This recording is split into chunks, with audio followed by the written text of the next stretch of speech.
So yun guys, so nandito kami sa Barangay San Antonio, San Pedro, Laguna. So yeah, syempre PC mo gawa mo. So piso wifi pa rin. So dito to sa bagong shop ni Ate Siang, yun yung may-ari. Nakaupo doon. Si Ate Siang. Siya yung nakaupo doon, siya yung may-ari. Bali nagme-maintain lang lahat ng bendo niya. Iba-ibang bendo. Siguro mga 4 na bendo niya kami. So dito to sa AR Caliprint. So AR piso wifi. Ito yung piso wifi natin na order niya. So working na to.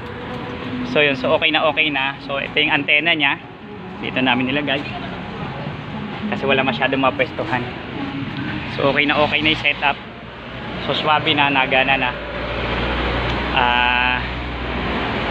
So pasensya na po doon sa mga taga Cavite na left behind. Hindi naman sa na left behind kasi naka-schedule po talaga ito. Matagal na po itong deal ng pagdi-deliver at pagse-set up ng piso wifi kasi nga po matagal niya na po itong order. Kaso kinuha niya po ito. Nagtayo din siya ng computer shop. So para sa bagong opening na shop ng AR Caliprint at AR piso wifi and then AR piso net.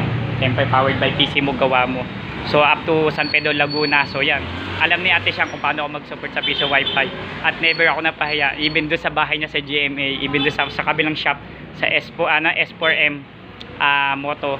So Moto shop niya ay okay din po yung aming piso wifi. So wala po tayong naging problema 4 years na aming pagsasama.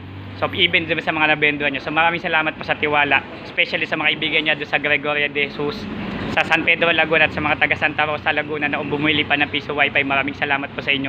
At yung aking huling dineliver dito po sa poblasyon ng poblasyon 4 ng Calamba, Laguna. Maraming salamat po sa inyo diyan, sa mga taga Riles. Maraming salamat po. So yung magpapala kayo, siyang na si paring Uy. Uhaw na, gutom pa. So lipas na rin po yung aming kain. So wala po tayong magagawa kasama sa trabaho. Kita-kita tayo sa mga taga Cavite. PC mo gawa mo, working na yung bendo. May ilaw, malayo pa yung Pasko. Don't forget to subscribe. Maraming salamat po.